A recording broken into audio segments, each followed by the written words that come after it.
কৃষি দর্শন অনুষ্ঠানে আপনাদের স্বাগত জানাই। আজকে কৃষি দর্শন অনুষ্ঠানে আলোচনার বিষয় পটল চাষ ও তার পরিচর্যা।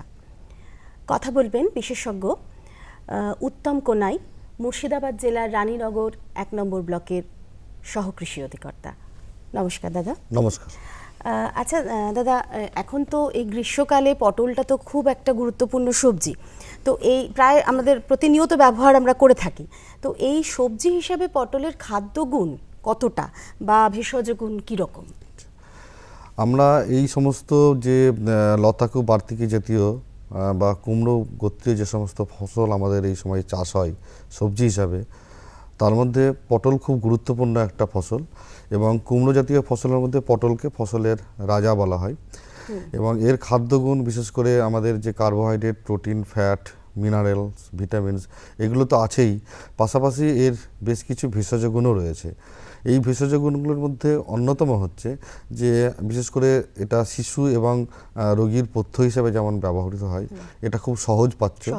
আমাদের পেটের বিভিন্ন সমস্যাজনিত কারণে আমরা পটলের সবজি হিসেবে ব্যবহার করতে পারি। পাশাপাশি রক্ত সঞ্চালনের কাজে এটা আমাদের একটা গুরুত্বপূর্ণ ভূমিকা পালন করে। এবং আমাদের হৃৎপিণ্ড এবং মস্তিষ্কের যে বিভিন্ন রকমের সমস্যা, সেক্ষেত্রে আমরা পটলকে সবজি হিসেবে ব্যবহার করলে আমরা বিভিন্ন রকমের গুণ এখান থেকে পেতে পারি। আচ্ছা, এই পটল চাষের ক্ষেত্রে সাধারণত কীরকম আবহাওয়া হওয়া উচিত বা মাটি কীরকম হওয়া উচিত? তো আলোচনার শুরুতেই আমরা বলেছি এটা একটা গ্রীষ্মকালীন ফসল এবং আমাদের এটা বর্ষাতেও থাকে। তো গ্রীষ্মকালে যেরকম ধরনের আবহাওয়া থাকে, বিশেষ করে শুষ্ক, প্রচণ্ড রৌদ্রের তাপ, পাশাপাশি হচ্ছে একটা আর্দ্র আবহাওয়া, এই আবহাওয়ার মধ্যেই কিন্তু আমাদের এই পটল চাষটা খুব ভালো হয়। এছাড়াও হচ্ছে গিয়ে আমাদের মাথায় রাখতে হবে যে অতিরিক্ত জল যেন যেখানে না জমে, এইরকম ধরনের জায়গা কিন্তু আমাদের পছন্দ করতে হবে। এবং সেই ক্ষেত্রে যদি দেখতে যাই, মাটি নির্বাচনটা বা জমি নির্বাচনটা পটলের ক্ষেত্রে কিন্তু খুব গুরুত্বপূর্ণ বিষয়। সাধারণত আমরা সেই সমস্ত জমিকেই নির্বাচন করব যেখানে প্রচুর পরিমাণে রোদ পড়ে কিন্তু বৃষ্টির জল সেখানে দাঁড়ায় না। কারণ যদি গোড়ায় বৃষ্টির জল জমে যায় তাহলে কিন্তু পটল চাষের ক্ষেত্রে ভীষণ ক্ষতি হতে পারে, গাছগুলো মরে যেতে পারে। সাধারণত হচ্ছে গিয়ে বেলে এবং বেলে দোআঁশ মাটি এই চাষের ক্ষেত্রে খুব উপযোগী। এবং সবথেকে ভালো হয় যেখানে নদীর চর, জল জমে না, এরকম বেলে বা বেলে দোআঁশ মাটিতে, নদীর চরে কিন্তু পটল চাষের বিশেষ করে যথেষ্ট বেশি পরিমাণে চাষ হয় এবং এখানে ফলনও যথেষ্ট বেশি পরিমাণে পাওয়া যায়। অন্যান্য আমাদের যে সমস্ত জমিতে চাষ করি তার থেকে যদি আমরা নদীর চর পাই যেখানে জল জমে না, এরকম জমি নির্বাচন করতে পারলে কিন্তু আমাদের পটল উপযুক্ত। আচ্ছা, আপনি তো বললেন আলোচনার শুরুতে যে পশ্চিমবঙ্গের নানান জায়গায় আমাদের পটল চাষ হয়ে থাকে, তো আমাদের এলাকাতে উন্নত মানের যে জাতগুলো পাওয়া যায় সেগুলো কি কি? এক কথায় পটলের ক্ষেত্রে বলতে গেলে আমরা বিভিন্ন, যেমন ধান, পাট বা বিভিন্ন রকমের সবজিতে তথাকথিত উন্নত জাত থাকে, পটলের ক্ষেত্রে কিন্তু সেইভাবে উন্নত জাত নেই। বিভিন্ন জায়গায় আমরা যে স্থানীয়ভাবে যে চাষগুলো করে থাকি, স্থানীয় লোকজন তাদেরকে যে নামে ডাকে, সেইভাবেই একটা পরিচিতি লাভ করেছে। এবং এদের মধ্যে বেশ সুপরিচিত কতগুলো জাত যেগুলো স্থানীয়ভাবে চাষ হয়ে থাকে, তার মধ্যে দেশি আছে, কাজলি, গুলি, আমরাহাটি, লতা মুম্বাই, ঘুঘুট মুম্বাই, গোলা, এই সমস্ত জাতগুলো কৃষকদের কাছে বেশ জনপ্রিয় এবং এইগুলোই সাধারণত কৃষক ভাইরা চাষ করে থাকে বিভিন্ন জায়গায়। আচ্ছা আচ্ছা, আর এই পটল লাগানোর সবথেকে উপযুক্ত সময় কখন? এবং তার সঙ্গে আমার আরেকটা প্রশ্ন, সেটা হচ্ছে যে বংশ বিস্তারের জন্য গাছের বীজ না কাণ্ড না লতা কোনটা বেশি গুরুত্বপূর্ণ? আচ্ছা, পটল চাষের ক্ষেত্রে এইটা একটা খুব গুরুত্বপূর্ণ বিষয় যে সাধারণত বংশ বিস্তারের জন্য আমরা অন্যান্য ফসলের ক্ষেত্রে যেমন বীজকে ব্যবহার করি, এক্ষেত্রে আমরা লতাকে বা ভাইন কাটিংকে আমরা হচ্ছে গিয়ে বংশ বিস্তারের অন্যতম উপাদান হিসেবে আমরা গ্রহণ করি। এছাড়াও কন্দ বা মূল যেটা থাকে সেখান থেকেও আমরা পরবর্তী ক্ষেত্রে কন্দ থেকে যখন হচ্ছে গিয়ে শীতকালের দিকে লতাগুলো বিশেষ করে পাতাগুলো শুকিয়ে যায়, পরবর্তী ক্ষেত্রে আবার এখান থেকে যখন নতুন পাতা বেরোয় সেগুলোকেও আমরা বংশ বিস্তারের উপাদান হিসেবে ব্যবহার করে থাকি। তবে সাধারণত পটলের ক্ষেত্রে আমরা বীজ খুব একটা ব্যবহার করি না। প্রয়োজন হলে বীজ ব্যবহার করা যেতে পারে, সেক্ষেত্রে হয়তো একটু বেশি সময় লাগবে পটলটা আসতে।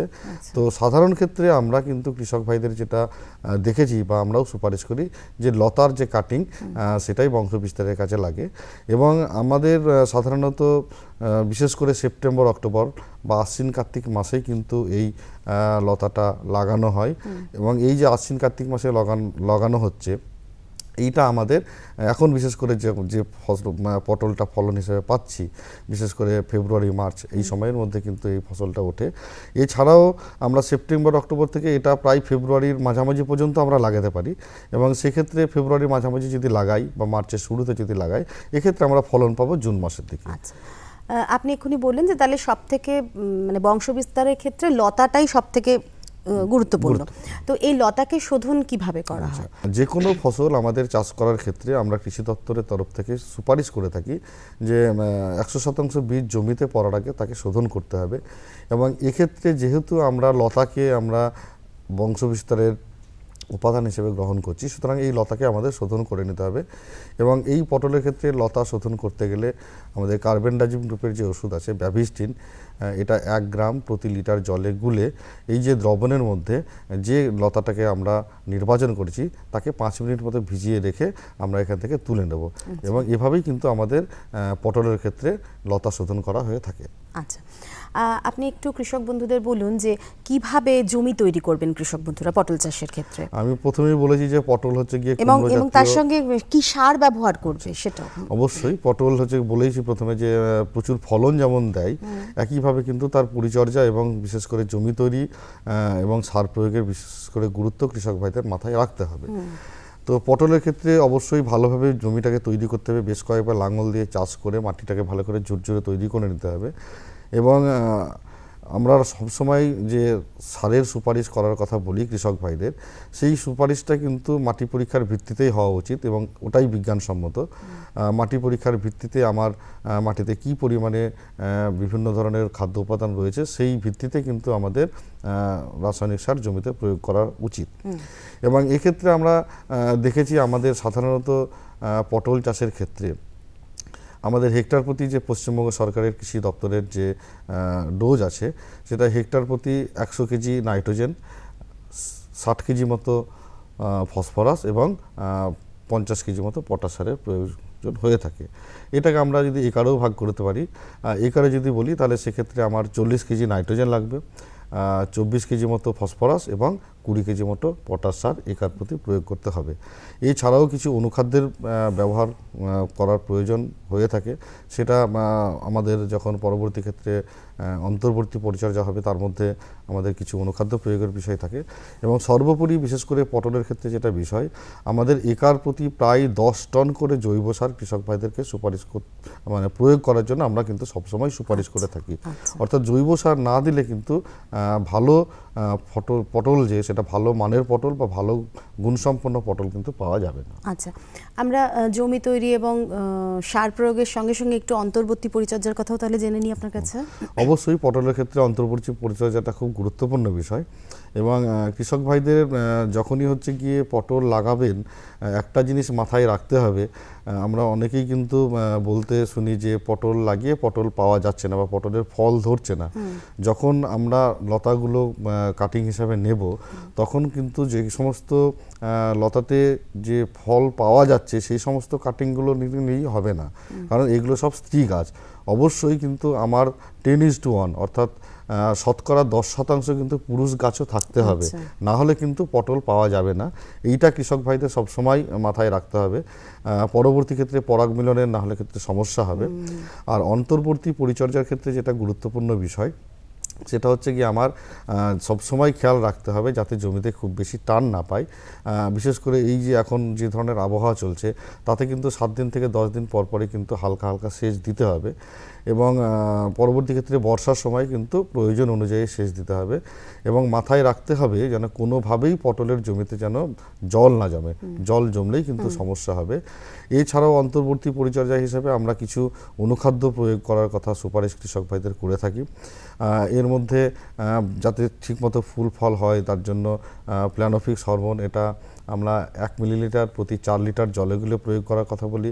বুস্টার 2 একটা হরমোন প্লাস হচ্ছে গিয়ে আপনার অনুখাদ্যের মিশ্রণ আছে, এটা আমরা কৃষক ভাইদের প্রয়োগ করতে বলি। বুস্টার 4 আছে, অ্যাচিভার দানা আছে এবং অ্যাচিভার লিকুইড আছে, এটা 1 ml প্রতি লিটার জলে গুলে যদি স্প্রে করি তাহলে পরবর্তী ক্ষেত্রে মূল যেটা আমাদের যার জন্য পটল চাষ করে থাকি সেই পটলের ফল কিন্তু বেশি পরিমাণে আমরা পাবো। আচ্ছা, আপনি একটু আগে পরাগ মিলন কথাটা ব্যবহার করলেন, তো এই পটলের পরাগ মিলন এবং তার সমস্যাজনিত বিষয়ে যদি একটুখানি আমাদের জানান। পটল চাষের ক্ষেত্রে আমি এতক্ষণ যা আলোচনা করলাম সব থেকে গুরুত্বপূর্ণ বিষয় হচ্ছে গিয়ে পটলের পরাগ সংযোগ। কারণ কৃষক ভাইদের সবসময় মাথায় রাখতে হবে যে অনেক ক্ষেত্রে পটল চাষ আমরা হয়তো গিয়ে বাণিজ্যিকভাবে করি না, বাড়িতে আমার 1 কাঠা বা 2 কাঠা জমিতে লাগালাম, সেক্ষেত্রে কিছু স্ত্রী গাছ থেকে লতা নিয়ে এসে লাগিয়ে দিলাম এবং কিছুদিন পরে দেখছি সেখানে ফলটা পাচ্ছি না। কারণ পটলের সমস্যা হচ্ছে গিয়ে পটলের একটা গাছে স্ত্রী ফুল থাকে, একটা গাছে পুরুষ ফুল থাকে। যদি পুরুষ ফুলের গাছ না থাকে সেক্ষেত্রে কিন্তু কোনোভাবেই পরাগ সংযোগ ঘটবে না এবং সেক্ষেত্রে কিন্তু 10:1 এটা লাগাতেই হবে। কিন্তু সাধারণত কৃষক ভাইদের যে ট্রেন্ড থাকে যে আমি যেখান থেকে ফল পাচ্ছি সেই গাছগুলোই লাগাবো, কিন্তু পুরুষ গাছগুলো লাগান না ওনারা, সেক্ষেত্রে কিন্তু একটা সমস্যা হয়। এবং যেক্ষেত্রে 10:1 এই রেশিওতে লাগানো হয় সেক্ষেত্রেও কিন্তু বিশেষ করে যারা দক্ষ কৃষক ভাই তারা কিন্তু হাতের মাধ্যমে পরাগ সংযোগ করান। কারণ আমাদের যথেচ্ছভাবে কৃষি বীজ প্রয়োগের মাধ্যমে যে সমস্ত আমাদের পরাগ সংযোগে সাহায্যকারী যে সমস্ত কীট পতঙ্গ সেগুলোর সংখ্যা প্রায় কমে গেছে। মৌমাছি বলুন, প্রজাপতি বলুন বা বিভিন্ন রকমের যে পোকা বা বাতাসের মাধ্যমে অনেক ক্ষেত্রে হচ্ছে গিয়ে পরাগ সংযোগ হয়, সেইটার উপরে নির্ভর করে কিন্তু বাণিজ্যিকভাবে বিশেষ করে পটল চাষে খুব একটা লাভ পাওয়া যাবে না। সেক্ষেত্রে আমাকে কিন্তু হাতের মাধ্যমে পরাগ সংযোগ করতে হবে। সেক্ষেত্রে সকাল 6টা থেকে 7টার মধ্যে আমরা পরাগ সংযোগ এই বিষয়টা করতে পারি এবং সকালে বিশেষ করে রাত্রেই হচ্ছে গিয়ে পরাগ ধানীগুলো ফাটে, সেই সময়ের ফুলগুলো নিয়ে একটা ফুল নিয়ে 2 বা 3টে স্ত্রী ফুলের গায়ে ছোঁয়ালে আমাদের পরাগ মিলনটা অনেকটা সার্থকভাবে করা যায়। এছাড়াও আমরা এই যে ধরুন 1 লিটার জলে বেশ কিছু পুরুষ ফুল তার পরাগ রেণুগুলো গুলে নিয়ে তার মধ্যে যদি 10 গ্রাম চিনি দিয়ে একটা দ্রবণ তৈরি করি এবং এই দ্রবণটা যদি প্রত্যেকটা স্ত্রী ফুলের গায়ে 2 ফোঁটা 3 ফোঁটা করে দিই তাহলে কিন্তু সার্থকভাবে পরাগ মিলন সম্ভব। দাদা, আমাদের সময় ভীষণ কম, কিন্তু একটা জিনিস, একটা প্রশ্ন না করলেই নয়, সেটা হচ্ছে যে পটলের ক্ষেত্রে, চাষের ক্ষেত্রে রোগ পোকা এবং তার প্রতিকার কিভাবে হতে পারে? আচ্ছা, পটল চাষ করতে গেলে তো বেশ কিছু রোগ পোকার সমস্যা আছেই। বিশেষ করে রোগের ক্ষেত্রে বলতে গেলে যেটা বলতে হবে কাণ্ড পচা, গোড়া পচা এবং হচ্ছে গিয়ে পটলের হাজা, এটা কিন্তু কৃষকদের ক্ষেত্রে খুব সমস্যার কারণ হয়ে দাঁড়ায়। প্রত্যেক ক্ষেত্রেই বলবো কৃষক ভাইদেরকে পরিষ্কার পরিচ্ছন্ন চাষ করতে, জৈব সার ব্যবহার করতে, লতা শোধন করতে এবং পরবর্তী ক্ষেত্রে আক্রমণ দেখা দিলে সেক্ষেত্রে আমাদের বিশেষ করে কপার অক্সিক্লোরাইড বা কপার হাইড্রোক্সাইক্লোরাইড গ্রুপের ওষুধ, যেগুলো বিশেষ করে কপার অক্সিক্লোরাইড 4 গ্রাম প্রতি লিটার জলে গুলে স্প্রে করতে হবে। এছাড়াও ম্যানকোজেব এবং মেটালাক্সিন গ্রুপের যে মিশ্রণ আছে সেইগুলো 2 থেকে 2.5 গ্রাম প্রতি লিটার জলে গুলে স্প্রে করতে পারি। এছাড়াও যে বিভিন্ন ধরনের ছত্রাকনাশক আছে বিশেষ করে প্রোপিনেপ গ্রুপের বা হচ্ছে গিয়ে আমার হেক্সাকোনাজোল কন্টাপ বা সিতারা, এটা 1.5 ml প্রতি লিটার জলে গুলে যদি আমরা বিশেষ করে ঘুরিয়ে ফিরিয়ে স্প্রে করি তাহলে কিন্তু আমার পটলের যে সমস্ত রোগ সেগুলো থেকে আমরা রেহাই পাবো।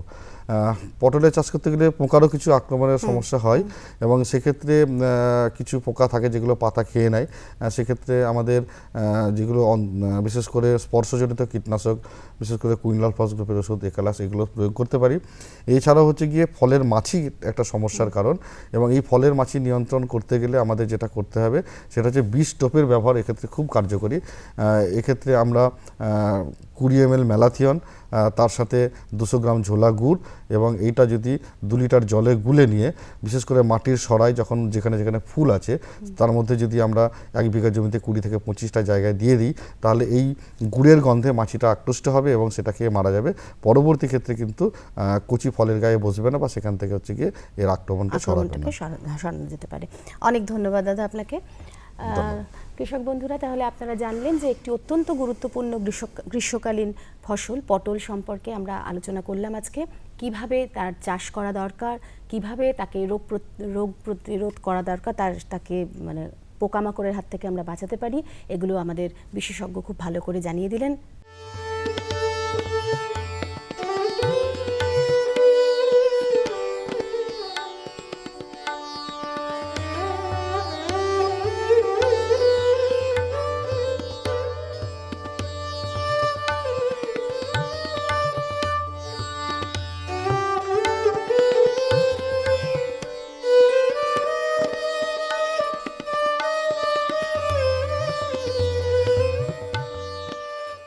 কৃষি দর্শন অনুষ্ঠানে আপনাদের সকলকে স্বাগত জানাই। আজকে আমাদের আলোচ্য বিষয় মাটি পরীক্ষা। এ বিষয়ে আমরা আজ আলোচনা করব। আমার সঙ্গে এই মুহূর্তে উপস্থিত রয়েছেন সত্যেন্দ্রনাথ ঘোষ, সহ কৃষি অধিকর্তা, প্রশাসন, বোলপুর মহকুমা। প্রথমেই চলে যাচ্ছি তার কাছে। নমস্কার। আপনার কাছে প্রথমেই জানতে চাইবো যে এই মাটি পরীক্ষার যে ব্যাপারটি, কৃষক ভাইরা কেন এই মাটি পরীক্ষাটা করবেন এবং তাদের কাছে কতটা গুরুত্বপূর্ণ? মাটি পরীক্ষার ব্যাপারটা যদি আমাকে জানতে হয় তাহলে প্রথমেই আমাদেরকে বিগত দিনের কৃষির ইতিহাসটা জানতে হবে। যেখানে দেখা যাচ্ছে যে আদিকাল থেকে চাষি ভাইরা বা যে সমস্ত লোক আদিম যুগে ছিলেন তারাও মাটির ওপর বিভিন্ন ধরনের শস্য উৎপাদন করে এসছেন। এই শস্য উৎপাদন তখন হতো কিভাবে না, বৎসরে একটাই শস্য উৎপাদিত হতো, সেই সঙ্গে সঙ্গে পর্যাপ্ত পরিমাণে জৈব সার তারা প্রয়োগ করতেন বা পরোক্ষভাবে জৈব সার জমিতে পড়তো। এতে হতো কি, প্রাকৃতিক ভারসাম্য একটা থেকে যেত, যেটা পরবর্তীকালে জনসংখ্যার বৃদ্ধির সঙ্গে সঙ্গে খাদ্যের যে চাহিদা, খাদ্যশস্যের যে চাহিদা, সেটা উত্তরোত্তর বৃদ্ধি পেতে শুরু করলো। এর ফলে হলো কি, কৃষি বিজ্ঞানীদের ওপর একটা পরোক্ষভাবে চাপ এলো যে এই সমস্ত জনগণকে ফিড করার জন্য তাদেরকে নতুন চিন্তাভাবনা করতে হলো।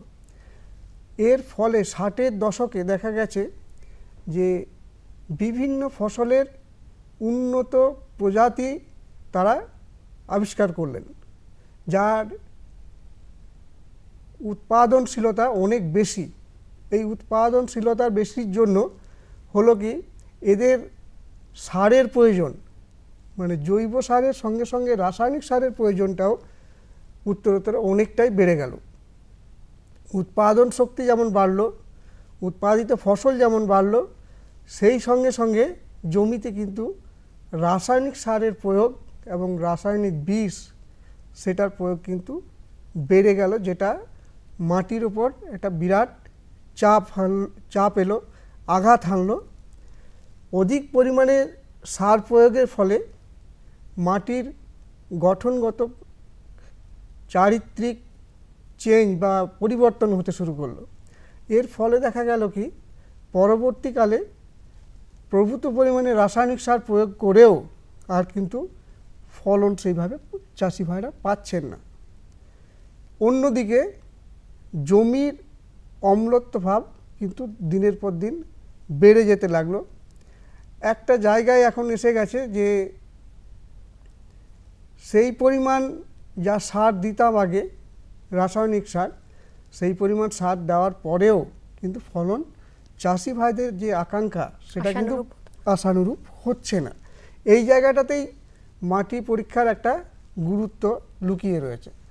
তার কারণ আজকের দিনে আমরা দেখছি যে জৈব সার যে প্রয়োগ, যে যতটা পরিমাণ জৈব সার প্রয়োগ করা উচিত মাটিতে, সেইটা কিন্তু ঘাটতি থেকে যাচ্ছে। তার কারণ হচ্ছে জৈব সারের যে মূল সোর্স হচ্ছে গবাদি পশু, সেটা কিন্তু বিজ্ঞানের উন্নতির সঙ্গে সঙ্গে এই সংখ্যা কিন্তু কমে গেছে অনেক। তার কারণ আজকে চাষটা অনেকটাই ট্রাক্টর, পাওয়ার টিলার নির্ভরশীল হয়ে পড়েছে। আর গবাদি পশু পোষার যে কষ্ট বা যে অসুবিধা, সেগুলো কিন্তু অনেক হয়ে যাওয়ার জন্যে চাষিরা ওই দিক থেকে মুখ অনেকটা সরিয়ে নিয়েছে। যাই হোক, এই সমস্ত কারণে আমাদের মাটির যে স্বাস্থ্য, সেটা আস্তে আস্তে ধীরে ধীরে বন্ধ্যাত্বের দিকে এগিয়ে চলেছে। চাষি ভাইদেরকে এইটা নজর রাখতে হবে যে এই অবস্থায় আসার আগেই আমাদেরকে সতর্ক হতে হবে। এই সতর্কর একটা মানে পয়েন্টই বলবো বা একটা ধাপ হলো যে মাটি পরীক্ষা করে আমাদের সেই সার প্রয়োগ করতে হবে, সেই সঙ্গে সঙ্গে জৈব সার প্রয়োগ করতে হবে। এই দিকগুলোর উপর নজর রাখতে হবে। মাটি পরীক্ষার মূল গুরুত্বটা হচ্ছে এটাই যে মাটি কতটা অম্ল হয়েছে, কতটা ক্ষার বা কতটা লবণাক্ত, বা ওর মধ্যে কতটা খাদ্য গুণ রয়েছে, যেমন নাইট্রোজেন, ফসফেট, পটাশ যেগুলো নেয় গাছে, সেটা কতটা পরিমাণে রয়েছে সেইটা জানার জন্যে মাটি পরীক্ষা অবশ্যই কর্তব্য চাষি ভাইদের, গুরুত্বপূর্ণ। আচ্ছা, এই যে মাটি পরীক্ষার যে সুফল যদি আমরা পেতে চাই, তাহলে কোন কোন বিষয়ের উপর আমাদের ঠিকভাবে নজর দেওয়া উচিত? মাটি পরীক্ষা করতে গেলে মাটি পরীক্ষা করার কয়েকটা ধাপ আছে। যেমন হচ্ছে মাটি প্রথমে পরীক্ষা করতে গেলে আমাকে নমুনাটা সংগ্রহ করতে হবে। কোথা থেকে করতে হবে? মাটির থেকে করতে হবে।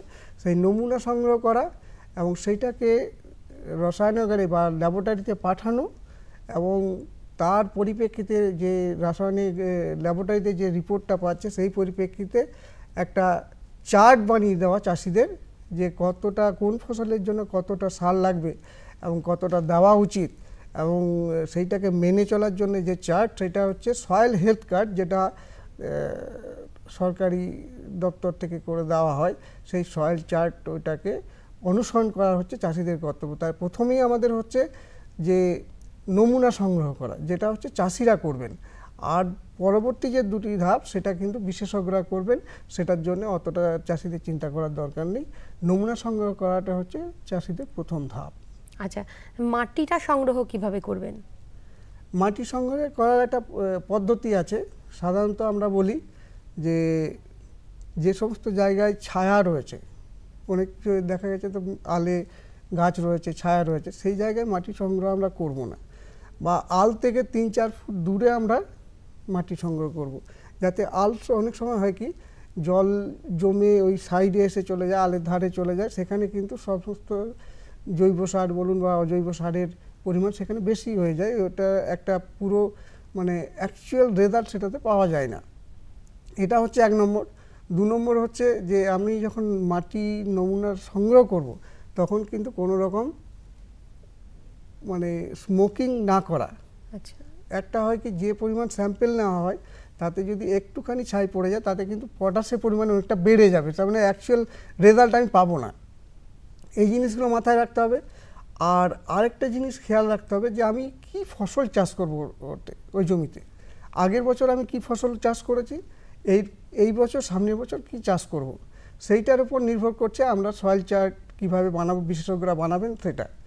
এইবার আমাকে দেখতে হবে যে যে ফসলটা আমি নিতে চাইছি, ফসলটা আমি চাষ করতে চাইছি, তার ডিউরেশন কত, তার সারের প্রয়োজনীয়তা কতটুকু, এই সমস্তগুলো ওই এতে আমাদের মাথায় রাখতে হয়।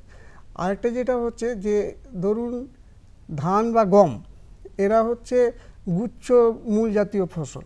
এক্ষেত্রে কিন্তু আমরা যে গভীরতায় মাটি নেব সেটা হচ্ছে 6 ইঞ্চি মতো।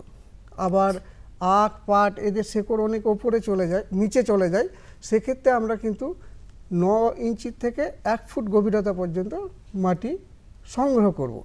এবার সংগ্রহটা কিভাবে করব? সংগ্রহটা করার হচ্ছে যে মাটির ওপরে যে সমস্ত নোংরা বা খড়ের কুটো বা খড় বা যেগুলো থাকে সেগুলোকে সরিয়ে দিয়ে ধারালো কোদাল দিয়ে ভি আকৃতির একটা গর্ত খুঁড়ে নেব। এবার ওই ভেতরে মাটিটা আমরা সরিয়ে দেবো। সরিয়ে দেওয়ার পরে তার গা বেয়ে বেয়ে আমরা বেশ কিছুটা মাটি এবং একই জমির বিভিন্ন জায়গায় মাটি নেব। এক জায়গায় নিলে তো রেজাল্টটা ঠিকমতো আসবে না, যত বেশি নেব তত রেজাল্টটা ভালো হবে। এবং সেই ক্ষেত্রে ওই যে সংগ্রহ মাটি যেটা সংগৃহীত হলো সেটাকে একটা বালতিতে পুরে আমরা ছায়ায় রাখব। ছায়ায় রাখার পরে সেইটাকে গুঁড়ো করে তারপরে একটা প্লেন ল্যান্ডে বা সিমেন্টের ওপরে একটা পাতলা কাগজ পেতে দিয়ে বা পলিথিন পেতে দিয়ে সেটাকে বিছিয়ে দেবো। গুঁড়ো করার পরে দেওয়ার পরে ওটাকে আড়াআড়ি ক্রস চিহ্ন দেবো।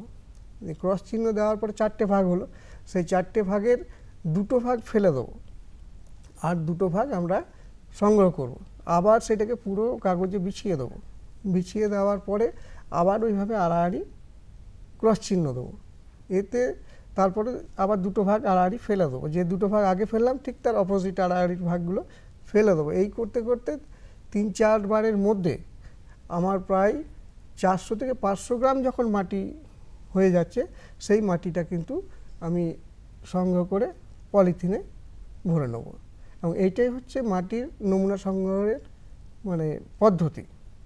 আচ্ছা, মাটির নমুনা তো সংগ্রহ করলেন কৃষক ভাইরা, এবং তার পরবর্তী করণীয় বিষয়টি কি?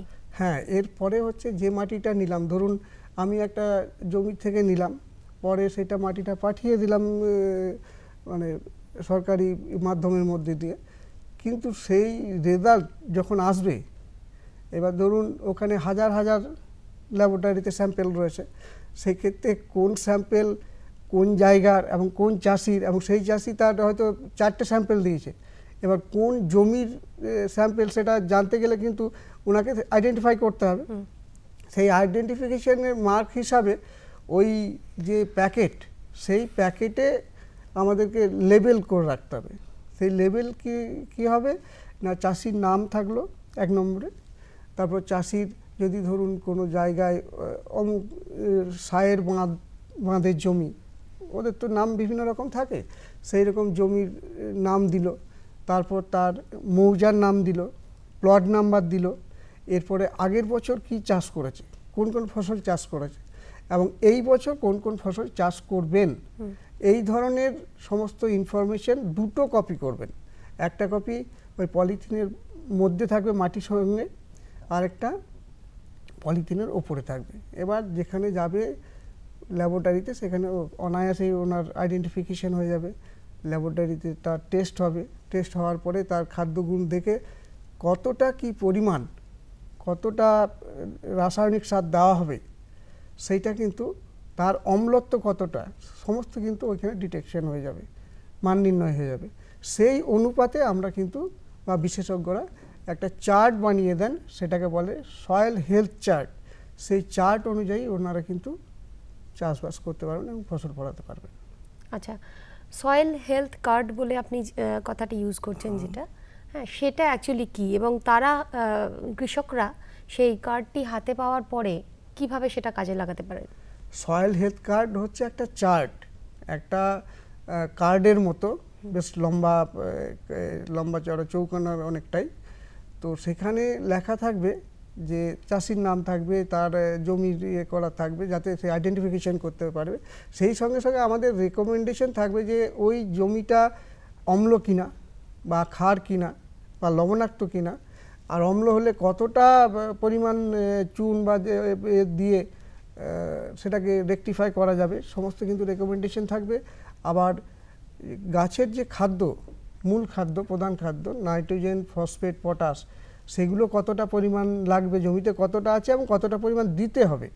ধরুন একটা ফসল ধান, তাতে 80-40-40 বললাম আমরা, মানে নাইট্রোজেন, ফসফেট, পটাশ, তার হয়তো জমিতে বেশি পরিমাণে নাইট্রোজেন আছে, সেক্ষেত্রে কমে যাবে আমাদের রেকমেন্ডেশন। এতে হবে কি, তার সামনের ফসলের যে এটা, সেইটা কিন্তু উনি সেই পরিমাণ কম হিসাবেই ওটা প্রয়োগ করতে পারবেন। তার মানে ওনার অযথা যে খরচ, সেটা কিন্তু কমে যাবে এবং উপযুক্ত পরিমাণে বিজ্ঞান ভিত্তিক উনি চাষ করতে পারবেন। এতে চাষিরা লাভবান হবে। আপনাকে অসংখ্য ধন্যবাদ আমার সঙ্গে থাকার জন্য। এতক্ষণ আমরা চাষবাস সম্পর্কে মাটি পরীক্ষা নিয়ে আলোচনা করছিলাম, এবং চাষ এবং মাটি একে অপরের পরিপূরক। আপনারাও যদি এই একই পদ্ধতিতে চাষ করাবার আগে মাটি পরীক্ষা করিয়ে নিতে পারেন, তাহলে ভবিষ্যতে অবশ্যই চাষবাসের ক্ষেত্রে সুফল পাবেন।